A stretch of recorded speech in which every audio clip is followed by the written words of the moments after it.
Fue algo inesperado y para muchos inexplicable. El día que conmocionó al mundo. El director del Sun lloró aquella mañana. Pero hubo algo en lo que aquel día no se diferenció del resto para Diana. Todo quedó fotografiado. Era uno de los personajes con mayor interés periodístico del planeta. Los fotógrafos la seguían siempre. Registraron su vida. Se ha llegado a un punto en el que es excesivo. E incluso su muerte. La seguían para sacarle fotos, no la mataron, es un hecho. Llevaba todo el verano obsequiándolos con las mejores imágenes. Un bikini diferente cada día. Era el paraíso de los paparazzis. ¿Cómo pudo desembocar en tragedia en las calles de París? A continuación, las fotografías exclusivas del último día de Lady Di y el testimonio de los hombres que las hicieron.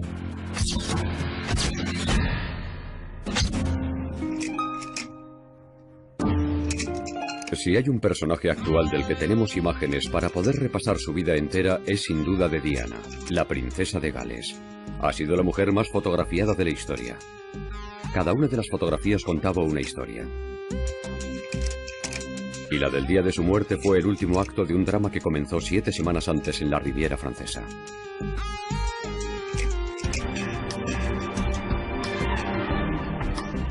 Diana, Guillermo y Enrique habían aceptado la invitación del dueño de los almacenes Harrods, Mohamed Al-Fayed. Lo que en principio iban a ser unas vacaciones familiares y privadas, se convirtió en un circo. La princesa Diana decidió irse allí de vacaciones en el mes de julio del año 97 porque francamente no sabía a dónde ir con sus 2 hijos.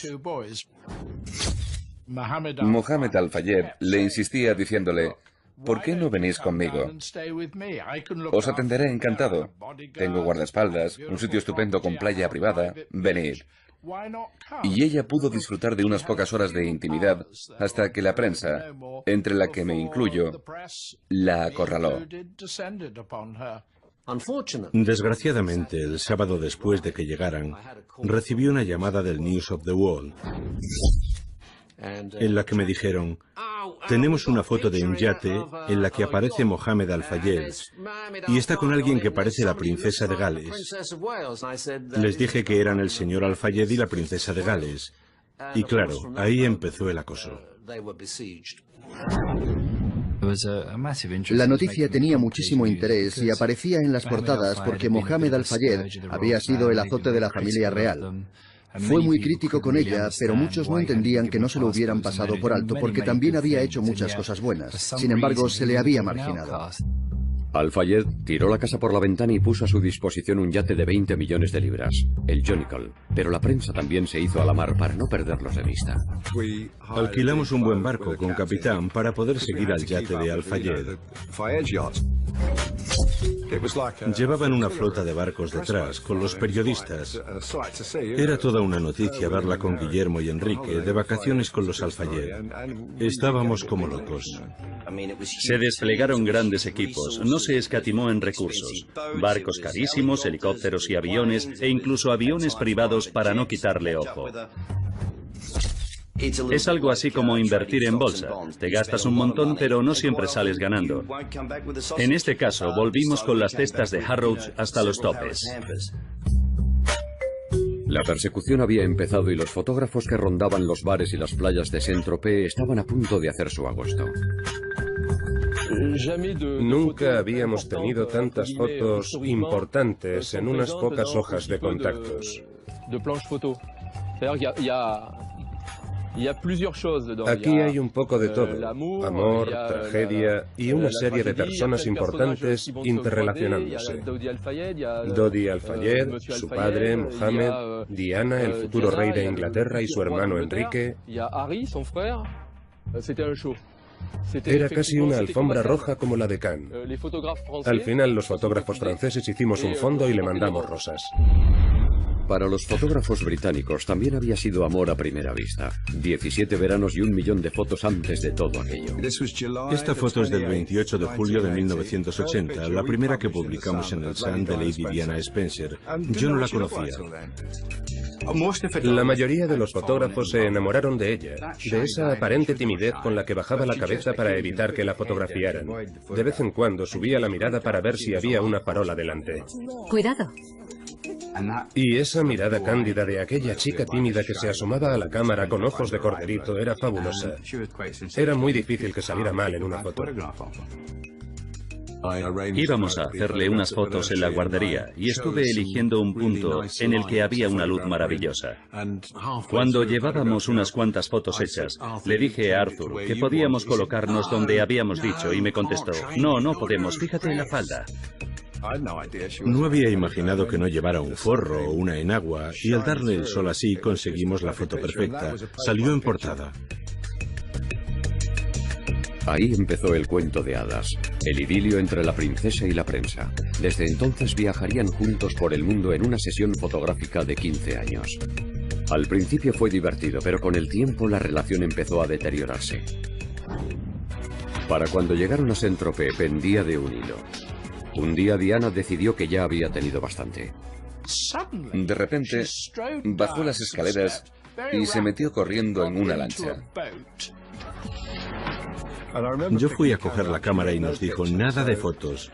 Vimos que venía a hablar con nosotros. Nos preguntó, ¿por qué estáis aquí? ¿Por qué está usted aquí, señora? Y nos dijo, Guillermo dice que nos tendríamos que ir de Inglaterra y vivir en otro país. Escucharla me hizo sentir responsable. No me gustaba la idea de que se exiliara por nuestra culpa. Y luego dijo, lo que voy a hacer ahora os va a sorprender.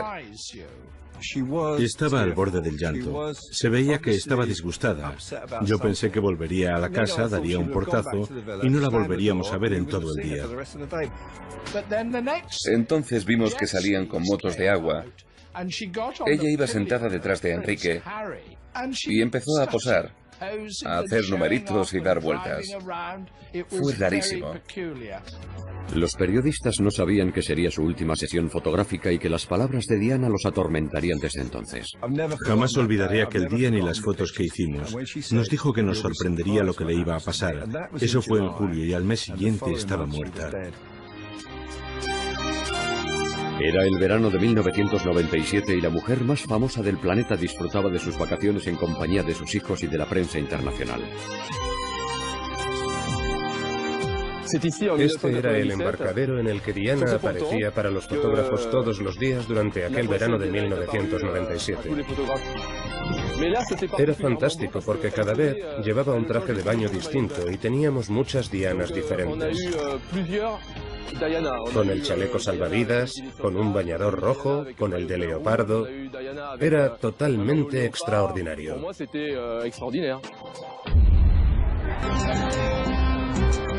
Durante años, la naturalidad de Diana frente a las cámaras había sorprendido a todo el mundo, incluido su propio entorno. Cuando conocí a la princesa Diana, ya era uno de los personajes más destacados. Tenía un magnífico instinto para publicitarse, que estoy seguro que muchos políticos envidiarían. Sabía dónde había una buena foto. Las cámaras la adoraban y ella de vez en cuando también adoraba las cámaras. Diana tenía mucha naturalidad al tratar con la gente, lejos de los saludos rígidos del resto de la familia real, del apretón de manos y del lleva mucho tiempo esperando que el príncipe de Gales preguntaba de cuando en cuando. Diana tomó otro camino. Optó por el contacto personal que tanto gustaba a la gente. Y si le gustaba a la gente, a la prensa también. A lo largo de mi carrera como corresponsal de la BBC, he revisado kilómetros y kilómetros de cinta y jamás he visto una toma mala. Ella sabía perfectamente dónde estaban las cámaras y los fotógrafos. Lo tenía mejor controlado que la reina madre, que estaba considerada como una experta. Decía que tenía calculada la distancia a la que pararse a saludar o para sonreír. Diana lo perfeccionó aún más. Sabía dónde colocarse aunque no tuviera a nadie enfrente y sonreír como si fuera a saludar a alguien. Pero para los fotógrafos que seguían todos sus movimientos había una imagen que valía lo que todas las demás juntas. Desde que se divorció, bueno, desde que se separó del príncipe Carlos, la pregunta era, ¿tiene novio? ¿Quién es? ¿Dónde está? ¿De dónde saldrá el siguiente novio? Siempre estábamos tras la pista. Will Carlin, Oliver Hoare, Hasnet Khan. La imagen más buscada era Diana y su nuevo amor. Y cuando aquella imagen por fin se publicó, fue una sorpresa para casi todo el mundo. Yo sabía que algo había. Habían coincidido en partidos de polo, en muchos actos, en estrenos de cine. Pero su relación empezó a ser más cercana a partir de aquellas vacaciones familiares. Con todo el alboroto en torno a su padre, la presencia de Dodi Al-Fayed había pasado casi desapercibida para la prensa. Pero allí había empezado una historia de amor. La pareja disfrutó de las tiendas y los restaurantes de Saint-Tropez y ella incluso posó para un artista de la localidad. Vinieron a medianoche y empecé con el retrato. Le pedí que se colocara aquí y Dodi Al-Fayed se quedó a esperarla porque habían estado cenando y luego iban a salir a tomar algo. Quise mostrar su sensibilidad, la magia que esta mujer desprendía. En el retrato intenté reflejar su espíritu y la pinté con muchos colores y con el mar de fondo que tanto le gustaba. Mientras dibujaba puse la música de Memorias de África porque sabía que le encantaba. Es el último retrato de Diana. Lo pinté 6 semanas antes de que nos dejara para descansar eternamente. La pareja volvió al Mediterráneo, esta vez solos, sin saber que el secreto de su idilio iba a durar muy poco. Un amigo de Mohamed y de Diana, que vivía en el sur de Francia, me llamó al Mirror y me dijo: James, la relación entre Diana y Dodi va muy en serio. Están perdidamente enamorados. Le dije: es un poco precipitado, y me contestó: sí, pero ha pasado. Dodi Al-Fayed debería avergonzarse de cómo ha tratado a Kelly. Kelly lo quería y confiaba en él. La noticia fue una bomba no solo para Kelly Fisher, la hasta entonces novia de Dodi. Dodi era productor cinematográfico y un playboy de fama internacional que se encontró de pronto en el centro de la tormenta mediática. ¿Cómo iba a capear el temporal? Lo único que hice fue aconsejarle que utilizara el sentido común. Ya conoces a la prensa británica, es la más salvaje del mundo. Me limité a dar consejos y asesoramiento. Eran las típicas llamadas de: hola Max, estábamos pensando en ¿qué te parecería si se habían enamorado? Y con el tiempo fue a más. Una vez que se supo que habían iniciado una relación, el valor de una fotografía de Diana y Dodi juntos se disparó hasta niveles estratosféricos. Y si además ella estaba en bikini y para colmo conseguías un beso, esa imagen iba a valer su peso en oro. A principios de agosto, un fotógrafo italiano, Mario Brenna, captó la preciada instantánea. Había recibido un chivatazo que le permitió fotografiar a la pareja dándose un achuchón. La imagen se vendió por 3 millones de libras y armó un enorme revuelo. Aquello significaba que Diana estaba mandando un mensaje. Tengo una relación, este es mi novio. Era un corte de mangas a alguien de nuestro país, concretamente a su anterior familia. Esto es lo que toca ahora. Tendréis que haceros a la idea de que vuelvo a ser el centro de atención. Ya fuese un noviazgo largo o un simple amor de verano, cuando Diana y Dodi volvieron a navegar por el Mediterráneo por última vez, los mejores paparazzis del mundo los siguieron a la caza de los besos más perseguidos de la historia de la prensa rosa. Me llevé el objetivo más grande que tenía y todo el dinero que pude para ir detrás de ella y seguirla a cada paso.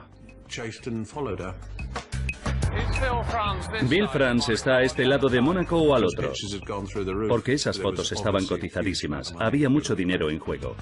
Diana estaba protegida por los guardaespaldas de Al-Fayed, pero no tenían nada que hacer. Obviamente podíamos dejarlos atrás con facilidad, pero ellos sabían a dónde íbamos, llevaban los mismos mapas que nosotros y tenían amigos en el siguiente puerto. No podían ni pasear porque los fotógrafos estaban escondidos para intentar sacarles una foto. Aquella persecución desaforada era internacional. El Sun, el Times, el Telegraph, el Financial Times, la revista Time, hasta la CNN. Era una noticia de alcance mundial. No había solo reporteros de la prensa rosa. Todos los medios querían su parte del pastel. Sufrir la persecución de la prensa no era nuevo para Diana, que se convirtió en la gallina de los huevos de oro con la que ganar millones de libras al año. La princesa Diana ha sido el personaje que más ventas ha generado para la prensa sensacionalista en toda la historia. Cuando yo empecé hace 25 años, el interés de este tipo de prensa se centraba en los sucesos o en historias de interés humano. Y gradualmente fueron prestando más atención a los famosos, que demostraron vender miles de periódicos. A mediados de los 90 había una nueva generación de paparazzis acechando a Diana por las calles de Londres. Ahí está el Palacio de Kensington. Y en esta avenida era donde se apostaba la prensa. Cuando se abría la barrera y veías el Audi verde asomando hacia la calle, iba a echar un vistazo. ¿Dónde estás? avisabas a tu compañero, que estaba en la parte de atrás, y le decías: Elvis ha salido del edificio. Quítate de en medio. Ahora mismo estamos en territorio de Diana. Esto es Harvey Nichols y nos estamos acercando al centro de Knightsbridge y a Harrods. Esto es Beauchamp Place. Este es el epicentro del mundo de Diana.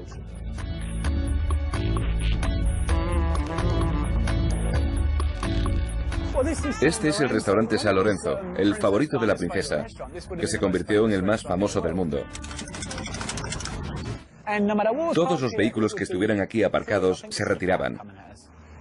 Creo que ese que viene por ahí es un paparazzi. Lo despejaban todo para que su coche aparcase aquí y ella se bajara en la puerta.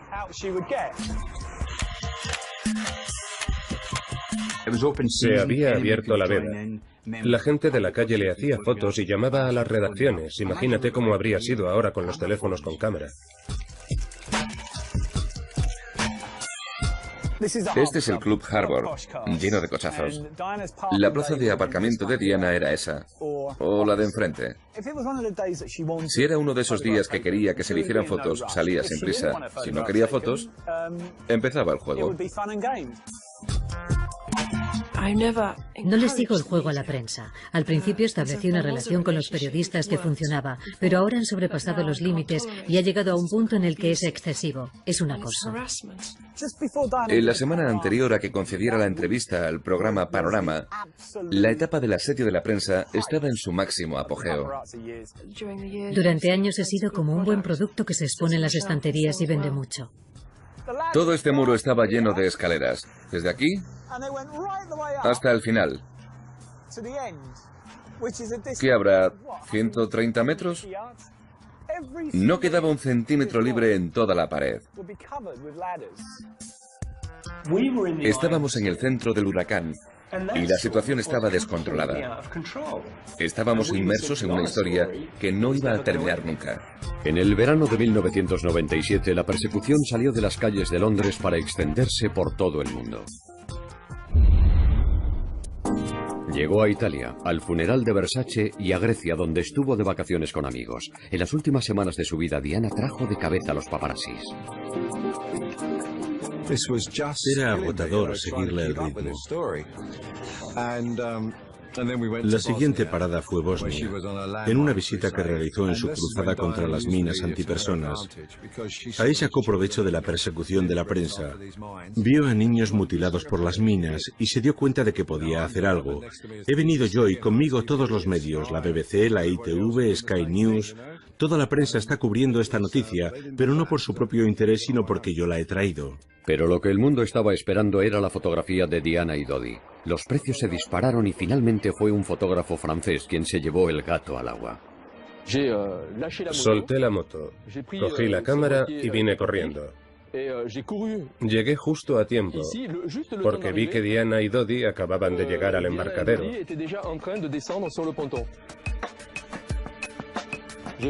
Me puse a sacar fotos y cuando ella me vio, se recolocó un poco el pelo porque le tapaba la cara y en ese momento supe que era una fotografía fantástica, la que todo el mundo estaba intentando conseguir. La primera imagen de Diana y Dodi juntos después del beso. Llamé a una empresa de helicópteros de Niza y cuando llegó, el piloto me preguntó, ¿es para usted? Y le dije, no, es para esto. Y le di el carrete. Se lo metió en el bolsillo y me dijo, debe ser muy importante. Y le contesté, sí, un poco. Uno podía estar seguro de que casi cualquier foto de Diana con Dodi saldría publicada. La cosa era pillarlos. Estuve 6 días allí compartiendo gastos con otros fotógrafos. Ellos se rindieron porque habíamos gastado mucho. Después nos enteramos de que estaba en la bahía de al lado. Pero para los que la habían encontrado, las imágenes eran cada vez mejores. Es como si algunos supieran dónde buscar. Yo no decía dónde iban a estar. Solo ayudaba a los periodistas en los que confiaba. Pero algunos empezaron a sospechar que la filtración procedía del propio Jonicle. Hola, Ken. ¿Puedo pasarme a enseñarte unas fotos? Uno de esos días, Ken Lennox recibió una llamada del fotógrafo que había negociado la venta de las imágenes del beso, Jason Fraser. Entró y se puso a colocar unas 140 fotografías sobre la moqueta del despacho del director. Cuando las miramos, vimos que eran fotos de Dodi y Diana juntos. Estaban cariñosos, haciéndose caricias y ese tipo de cosas. Hay una foto monísima en la que se ve a Diana hablando por teléfono. El fotógrafo que la hizo y al que conozco personalmente me dijo, me estaba llamando a mí para preguntarme qué tal habían quedado las fotos. ¿Es posible que después de todas las quejas por el acoso estuviera ella organizándolo todo? ¿E incluso que llevara años haciéndolo? Pero aunque hubiera sido así, muchos habrían dicho, ¿y qué? Diana me llamaba a menudo. Nos dijo, si venís a Kensington High Street sobre las 4, podréis hacer unas fotos estupendas. Y así fue. Estuvieron en McDonald's y tomamos unas imágenes que dieron la vuelta al mundo. Semanas después, en una entrevista, dijo, pero bueno, si me siguieron hasta McDonald's. La relación de Diana con la prensa era más complicada de lo que podíamos imaginar. Comía con los directores de las revistas y tenía sus reporteros de cabecera. Y a medida que la guerra con la familia real se recrudecía, utilizó a los medios para llegar a su fuente de poder: la opinión pública. Cuando rompió el protocolo hablando directamente con la prensa, posiblemente estaba queriendo decir, puede que el resto de la familia real pague a sus gabinetes de comunicación para informar a la prensa. Mi marido es un ejemplo de ello, pero yo me ahorro el dinero y los informo directamente. Aquello me dio que pensar y me dije, puede que no apruebe lo que hace, pero al menos se encarga ella misma del trabajo sucio. Independientemente del motivo que hubiera detrás de aquellas fotos, poner celoso a un antiguo amante, incordiar a la familia real o mostrar su felicidad, la situación estaba a punto de cambiar. Su intención era pasar una noche en París, pero pronto todo se le iba a ir de las manos. De lo que no se dio cuenta es de que después de haber dado todas esas fotos geniales no es tan fácil decir, bueno chicos, se acabó. La princesa de Gales estaba empezando una nueva vida con otro hombre. Dime qué periodista de toda la historia diría, venga chicos, hemos llegado a París, dejemos las cámaras y volvamos a casa. Despedido. Esta historia no se iba a terminar cuando alguien dijera, corten. No funciona así. Aquello no había hecho más que empezar. Estaban en París, la ciudad del amor con su Torre Eiffel y su Arco del Triunfo, y los paparazzis más decididos del mundo.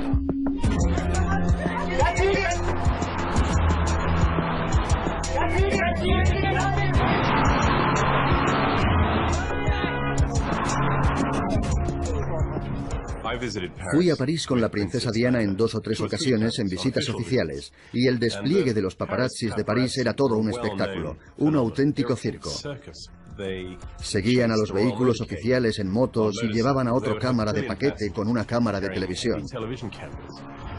Era como ir en una diligencia del oeste y que llegaran los forajidos a atacarla. Bueno, los reporteros franceses son los paparazzis por excelencia. Son insuperables. Si quieren una foto, no paran hasta conseguirla. ¡Victoria! ¡Victoria! ¡Victoria! Hace 10 años la fotografía que todos querían conseguir era la de Diana. La princesa protagonizó más de 60 portadas de Paris Match. Y después del espectáculo periodístico del sur de Francia, los paparazzis estaban ansiosos porque se repitiera en la capital. Sí, claro. El verano había sido un no parar de imágenes. Fotos nuevas cada día, cada vez mejores. Era el paraíso de los paparazzis. La imagen definitiva habría sido pillarlos yendo a una joyería a comprar un anillo. Esas habrían sido unas fotos muy cotizadas.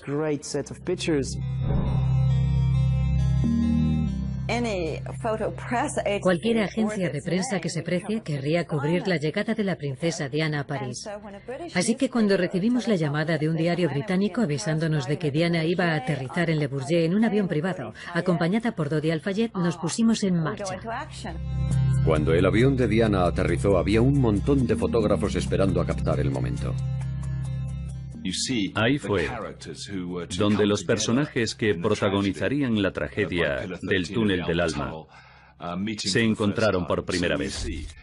Vemos a Diana bajando del avión y a Dodi saludando a Guy Paul, el conductor del coche de acompañamiento aquella tarde, que sería quien iría al volante del Mercedes la fatídica noche del accidente. También están Trevor Rhys-Jones y Kes Winfield, los guardaespaldas. Las fotos no tenían nada de particular, pero por desgracia ahora son un documento histórico de la llegada de Diana a París el día que murió. Dos escoltas motorizados acompañan a la caravana de coches hasta la autopista y se inicia una persecución vertiginosa hasta el centro de la ciudad. Se había corrido la voz de que la princesa iba a llegar. Eran los reporteros más agresivos que habíamos visto en todo el verano. El trabajo consiste en recoger al personaje en el aeropuerto y seguirlo hasta que se acueste. A Diana le preocupaba la situación. Llegó a decir, tenemos que tener mucho cuidado o uno de esos fotógrafos se puede matar. Conseguimos despistarlos. Aceleramos y los dejamos atrás.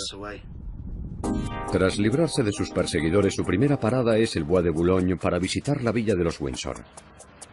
En su día fue el hogar de otra pareja perseguida por la prensa, el príncipe Eduardo y Wallis Simpson. Mohamed Al-Fayed la había alquilado y estaba restaurándola.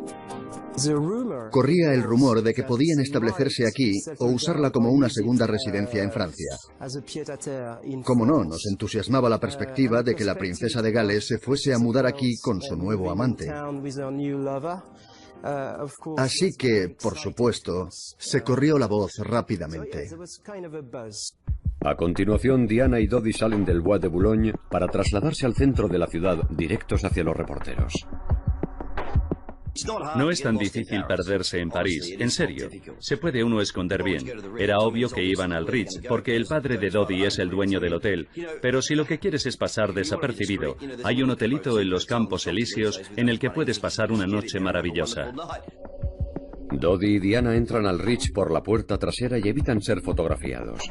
Diana se queda descansando mientras Dodi va a una joyería cercana. Más tarde, un empleado le llevará 2 anillos al hotel para que los examine al detalle. Cuando salen del hotel hay un puñado de fotógrafos esperándolos y cuando llegan al apartamento de Dodi en los Campos Elíseos empiezan los primeros enfrentamientos. Según todas las versiones, el mayor altercado de aquel día se produjo en ese momento. Los guardaespaldas tuvieron que imponerse físicamente para que los fotógrafos no se les acercaran demasiado. Hubo enfrentamientos y discusiones violentas. Los fotógrafos no solo obstaculizaron sus movimientos, sino que se comportaron de forma agresiva y ofensiva. En el interior del apartamento, Diana y Dodi se relajan. La princesa se está tomando una copa de vino blanco mientras escuchan música. Mientras tanto, los guardaespaldas se van poniendo cada vez más nerviosos porque Dodi no les ha dicho dónde tienen pensado ir después. Llamé a la puerta. Entré a la salita y se lo pregunté directamente delante de la princesa. Primero intenté que el mayordomo le preguntara dónde íbamos a ir esa noche, que le pidiera más información, pero no sirvió de nada. Así que cuando salimos de allí, ni Kes ni yo sabíamos dónde los teníamos que llevar. Salieron muy rápido. Hice unas cuantas fotos sin tiempo para enfocar ni encuadrar ni hacer nada especial. Me limité a tirar ráfagas.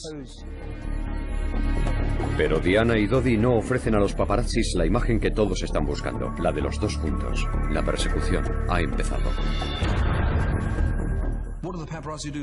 Los paparazzis se suben en las motos y los coches y los siguen. ¿Por qué? Porque ellos quieren hacer su trabajo. Quieren esa fotografía. No llevan armas, sino cámaras, y no disparan balas, sino instantáneas. En mi opinión, aquello no tenía ningún sentido. No tenían por qué huir para que no les hicieran una foto juntos. Hay muchas cosas de aquella noche que no tienen sentido. Tienen una mesa reservada en un restaurante de moda, pero se ponen nerviosos y deciden cambiar de planes sobre la marcha.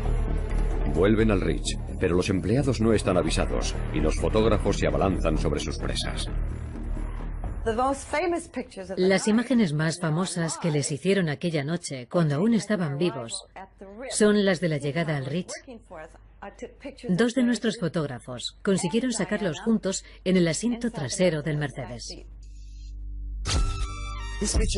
Esta fotografía de sus últimas horas es una de las que más he vendido en toda mi carrera. Es curioso porque a Diana no se le ve la cara, pero a las revistas les encanta esta imagen porque se les ve nerviosos. Es muy distinta de todas las del cuento de hadas de Saint-Tropez, con los bikinis, las motos de agua y toda esa puesta en escena para que lo captaran las cámaras.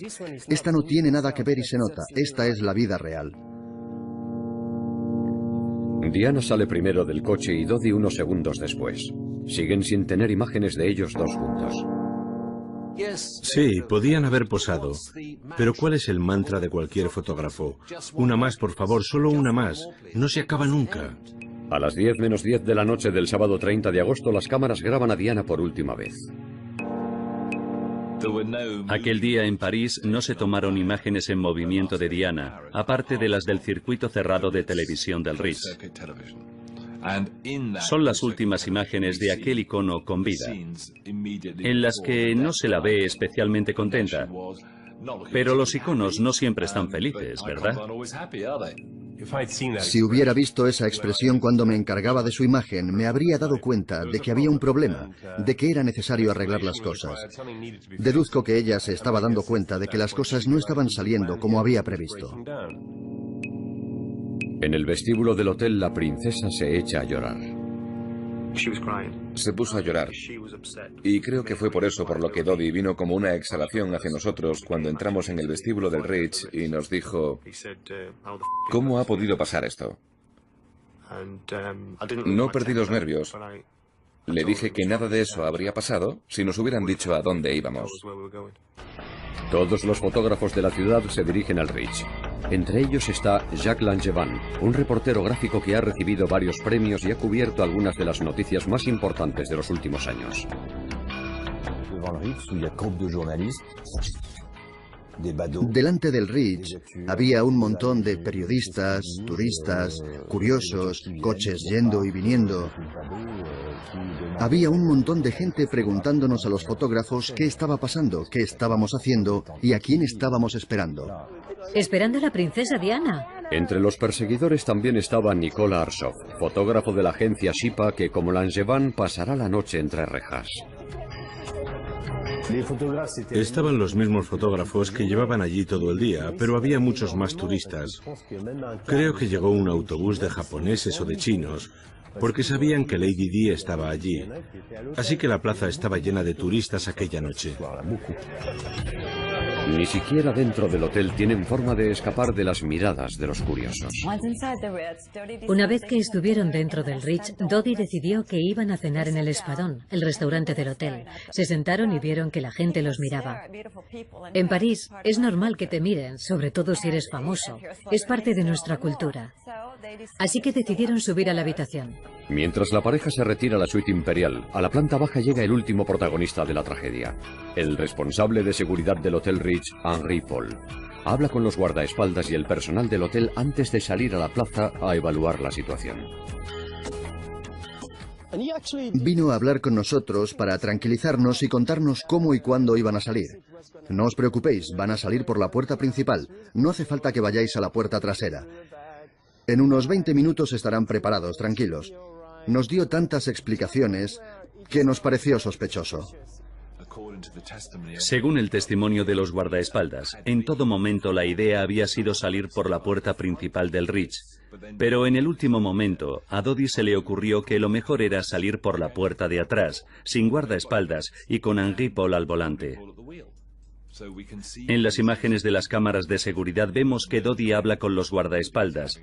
Desde que comenzaron sus vacaciones, esta es la situación más tensa en la que se vieron envueltos. El acuerdo fue que yo iría con ellos, no iba a dejar que se fueran solos. Mientras la pareja organiza su huida, el plan ya está condenado al fracaso. Los paparazzis se conocen todos los trucos. Seguro que habría varios en la parte de atrás vigilando. Había mucha gente alrededor del coche, unos 5 o 6 fotógrafos. No estoy seguro, porque no recuerdo bien lo que hice. No llegué a ver mis fotos, porque me las confiscó la policía. Todavía las tienen. Tienen los negativos. Esas instantáneas son las típicas fotografías robadas por los paparazzis y, por desgracia, se han convertido en las últimas imágenes de aquel grupo de personas antes de que se mataran. A las 12:20, Diana y Dodi huyen del Ritz directamente hacia la posteridad. ¿Qué nos puedes contar de lo que ocurre en el hospital? Parece que la situación es preocupante. En la redacción del Sun teníamos todos los canales de televisión puestos a la vez. E íbamos observando que en vez de los presentadores del turno de noche, fueron apareciendo presentadores cada vez más importantes, con sus trajes y sus corbatas negras. Así que nos dijimos, está claro, ya verás. Steven, perdona que os interrumpa. Acabamos de recibir información De París sobre la princesa Diana de Gales. Hacía mucho que no pensaba en ello. No suelo pensar sobre aquello, pero fue muy impactante. De pronto estábamos hablando de ella en pasado. Era surrealista. ¿Cómo es posible que la princesa de Gales haya muerto en un accidente de tráfico? Nos quedamos paralizados, sin movernos. Fue un shock. Obviamente, lo primero que nos preguntamos fue si los paparazzis estarían allí y cómo de cerca estarían. En la oficina teníamos un mal presentimiento. Pronto iban a tener una imagen clara de lo que había ocurrido. Cada vez había más policías. Nos pusieron contra la pared del túnel y confiscaron todo el material y los equipos fotográficos. Había un policía por cada fotógrafo y nos tuvieron así, esperando unos 3/4 de hora. Creo que las imágenes de los paparazzis, agotados dentro del furgón de la policía, es una de las más impactantes y recordadas de aquella noche.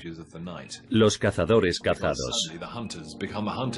Los fotógrafos que estaban fuera del túnel se dan cuenta de que el ambiente se está caldeando.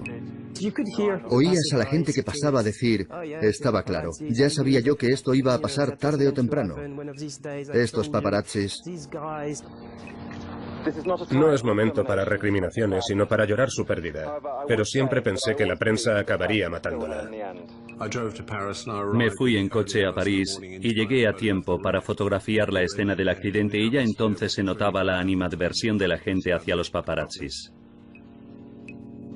Los directores y propietarios de las publicaciones que hayan pagado por fotografías indiscretas... Intenté coger un taxi para ir al hospital, pero veían que llevaba cámaras y me decían, asesinos, sois unos asesinos. Tienen las manos manchadas de sangre. Charles Spencer acusó directamente a los fotógrafos. Me acuerdo de que los días que fui al Palacio de Kensington, en la semana antes de su funeral, la gente increpaba e insultaba duramente a cualquiera que llevara una cámara. ¡Estaría viva! No es así. Lo siento mucho. La prensa estaba allí. La culpa es del Sun y de los periodistas. El Sun no estaba allí. Y llegó la última vuelta de tuerca. Buenas noches. Se ha confirmado que el conductor del coche de la princesa Diana conducía ebrio. Que se descubriera que Henri Paul conducía ebrio lo cambió todo para los fotógrafos, la policía y la prensa. Pero aún quedaban varias cuestiones por esclarecer. ¿Qué ocurrió exactamente en el túnel aquella noche? ¿Qué fotografías se hicieron? ¿Y qué se había hecho con ellas? Esas fotografías eran como el uranio, emitían radiación. Nadie quería acercarse a ellas. Es posible que ni siquiera los fotógrafos que las hicieron las quisieran recuperar. Por encima de todo, quiero dar las gracias por haber conocido a esa mujer que estoy orgulloso de poder decir que era mi hermana. Un ser único, complejo, extraordinario e irreemplazable. Diana, cuya enorme belleza interior y exterior no olvidaremos jamás. Yo estaba situado en la puerta oeste de la abadía y empecé a oír los aplausos, que sonaban como las hojas al caer. Creo que eso es algo en lo que nadie reparó. Y por primera vez que yo recuerde, todas las personas allí congregadas se unieron a la ovación. Ese será siempre mi último recuerdo de Diana. Al funeral de Diana no asistió ningún representante de la prensa porque no se les había invitado, pese a que las ediciones especiales volaban de los kioscos. Charles Spencer habló de su hermana como la persona más perseguida de la historia moderna, pero ¿la persiguieron hasta matarla? El plan para despistar a los paparazzis no había funcionado. Algunos habían seguido al Mercedes hasta el interior del túnel y una vez dentro habían hecho fotografías. Las imágenes del accidente son como las de cualquier otro accidente. El Mercedes destrozado, los restos esparcidos por la carretera, gente curioseando, transeúntes que se acercan, e incluso hay fotografías muy tristes de Diana después del accidente, que nunca se han visto. Creo que muy acertadamente. El que los fotógrafos siguieran trabajando después del accidente causó indignación, incluso aunque, como fue el caso de Langevin, hubieran llegado después de los equipos de emergencia. En lo que a mí respecta, lo diré siempre. No hice más que mi trabajo, sin extralimitarme. Hice lo mismo que en otras situaciones dramáticas, como las guerras, por ejemplo. No me cuesta mirarme al espejo por las mañanas. Pero no todas las imágenes que se captaron aquella noche se confiscaron en la redada policial. Algunos fotógrafos consiguieron sacarlas de allí y a los pocos minutos del accidente estaban intentando venderlas. Recibí la llamada a las 12:03 hora inglesa. Me puso los pelos de punta. Llamé a las redacciones para decirles que la princesa de Gales había tenido un accidente y nadie me creía. Me contestaban, ¿estás de broma? Reuters no ha dicho nada. En Reuters no lo sabían. Pero yo sí, porque me estaban enviando las imágenes. En las redacciones y en varias residencias particulares de Londres los teléfonos no paran de sonar. A eso de las 12:10 recibí una llamada de un fotógrafo que estaba en París. Me dijo que la princesa de Gales había sufrido un accidente de tráfico, que Dodi estaba gravemente herido, pero que ella hablaba y parecía que estaba bien. Me ofrecía la exclusiva de las fotos durante un día por 3 millones de francos, 350.000 euros. Lo pensé durante unos minutos y le dije que sí. Eran imágenes de ella dentro del coche. Se la veía muy tranquila, no parecía estar herida, pero nos dijeron que se había partido la clavícula. Mientras tanto, en las agencias llueven las ofertas. Estaba recibiendo ofertas de todo el mundo. Publicaciones de Estados Unidos, el Reino Unido. Estoy seguro de que nunca en la vida habrá otras fotos que despierten tanto interés. Pero a medida que las noticias que llegan de París revisten más gravedad, las negociaciones se paralizan y al amanecer las fotografías son invendibles. El director vino por la mañana y me dijo, ¿qué vas a hacer para proteger al periódico de estas fotografías? Eso es lo que pasaba. Ahora ya no se podían usar. Eran tóxicas.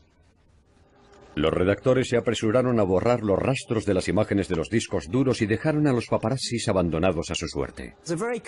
Los valientes directores de todas las publicaciones del mundo, esos señores tan respetables, con sus trajes caros y sus chóferes, que tan interesados estaban por conseguir aquellas fotografías, en cuanto se supo que la princesa había muerto, reaccionaron diciendo: no, ya no queremos comprarlas. Por favor, borra los emails, todas las conversaciones que tengas. No quiero tener nada que ver con todo esto. Yo estaba en casa durmiendo. Muchas gracias por todo. Después de años siendo el centro de atención de la prensa, Diana había acabado dando unas fotografías que no se podían publicar. Muy al contrario, el accidente marcó el inicio de una nueva era de comedimiento e introspección. Me sentía responsable de lo que había ocurrido. Era complicado porque es verdad que sabíamos todo lo que había pasado. Sabíamos que Diana colaboraba con la prensa y que el conductor iba borracho. Pero aún así, yo creo que si los paparazzis no los hubieran estado persiguiendo, el coche no habría ido tan deprisa y no se habrían estrellado. La muerte de Diana lo cambió todo. La prensa respetó a los príncipes y los dejó proseguir con sus estudios en paz, y los fotógrafos se limitaron a acudir a los actos programados a los que se invitaba a los medios.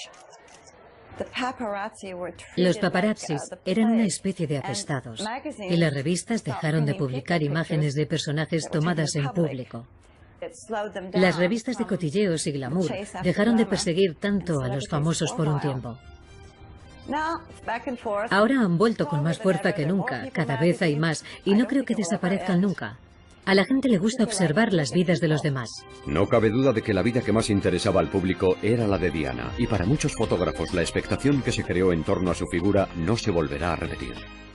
La última vez que fotografié a la princesa Diana, yo estaba de guardia en Bisham Place, esperando a que saliera de una tienda, la de Caroline Charles, y ella vino por detrás de mí, supongo que saldría por una puerta trasera.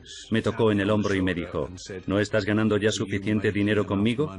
Y yo le contesté, no lo suficiente. Es posible que a veces sobrepasáramos los límites, pero era difícil contenerse. Diana ha sido el personaje que más interés despertaba en todo el mundo, y ha dejado un vacío que jamás se llenará. Nadie ocupará nunca su lugar. Nunca volveremos a ver la magia que tenía Diana en nadie. No creo que nunca más veamos a los equipos editoriales yendo como locos a ver las imágenes que acaban de llegar. Creo que Diana es única y que nunca veremos nada igual.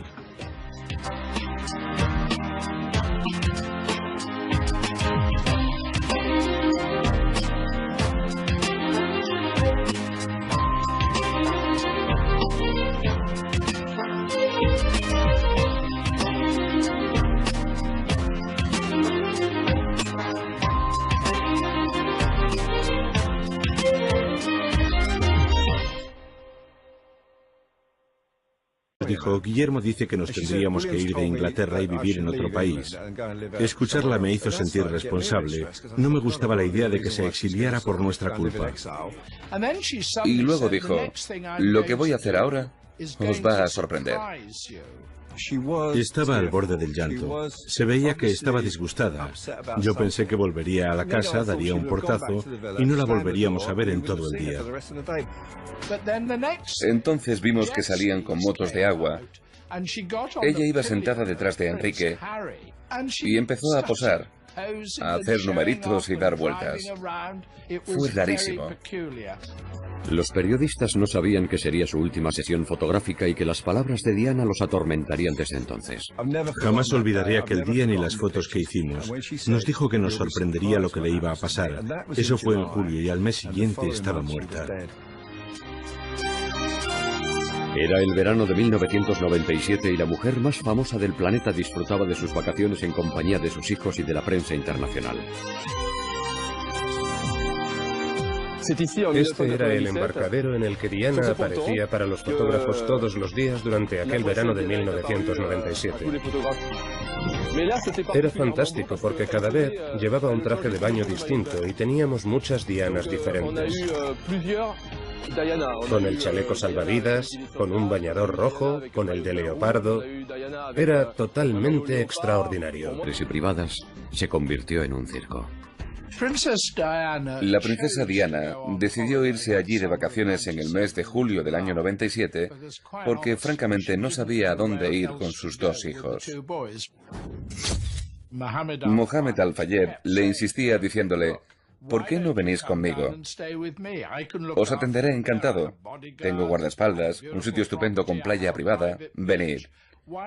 Y ella pudo disfrutar de unas pocas horas de intimidad hasta que la prensa, entre la que me incluyo, la acorraló.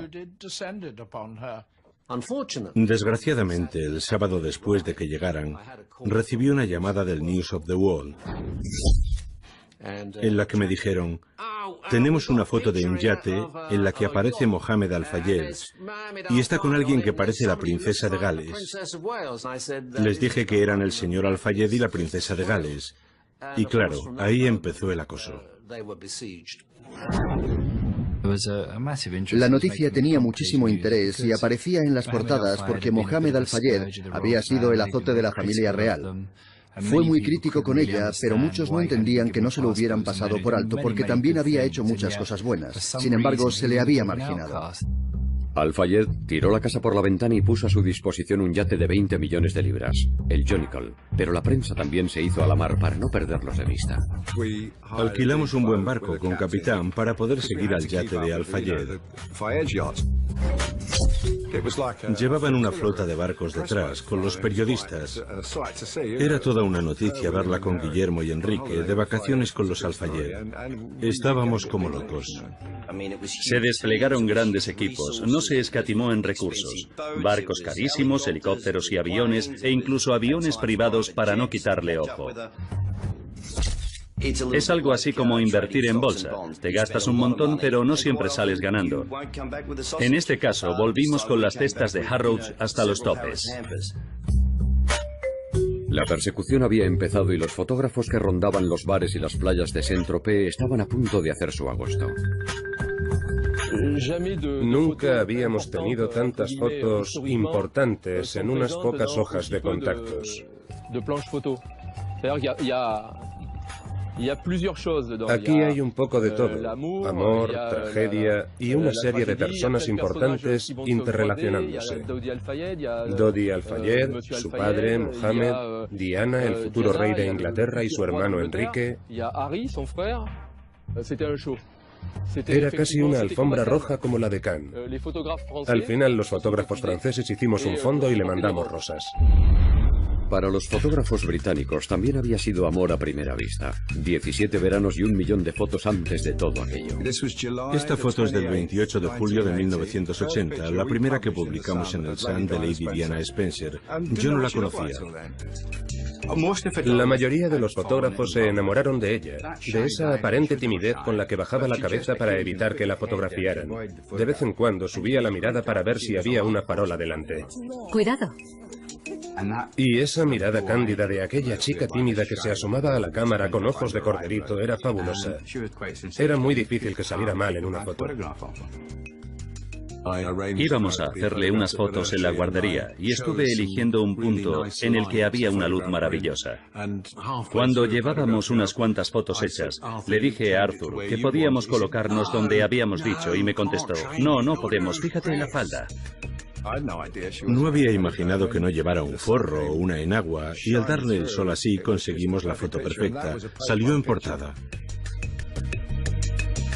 Ahí empezó el cuento de hadas, el idilio entre la princesa y la prensa. Desde entonces viajarían juntos por el mundo en una sesión fotográfica de 15 años.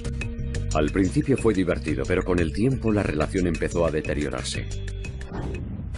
Para cuando llegaron a Saint-Tropez pendía de un hilo. Un día Diana decidió que ya había tenido bastante. De repente, bajó las escaleras y se metió corriendo en una lancha. Yo fui a coger la cámara y nos dijo, nada de fotos. Vimos que venía a hablar con nosotros. Nos preguntó, ¿por qué estáis aquí? ¿Por qué está usted aquí, señora? Y nos... Fue algo inesperado y para muchos inexplicable. El día que conmocionó al mundo. El director del Sun lloró aquella mañana. Pero hubo algo en lo que aquel día no se diferenció del resto para Diana. Todo quedó fotografiado. Era uno de los personajes con mayor interés periodístico del planeta. Los fotógrafos la seguían siempre. Registraron su vida. Se ha llegado a un punto en el que es excesivo. E incluso su muerte.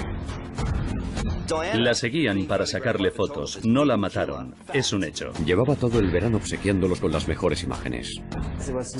Un bikini diferente cada día. Era el paraíso de los paparazzis. ¿Cómo pudo desembocar en tragedia en las calles de París?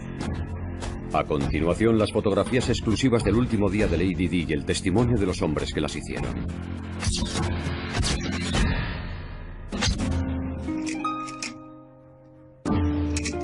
Si hay un personaje actual del que tenemos imágenes para poder repasar su vida entera, es sin duda de Diana, la princesa de Gales.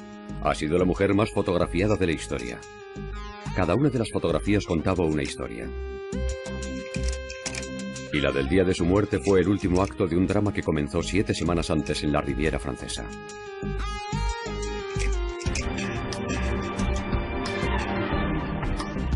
Diana, Guillermo y Enrique habían aceptado la invitación del dueño de los almacenes Harrods, Mohamed Al-Fayed.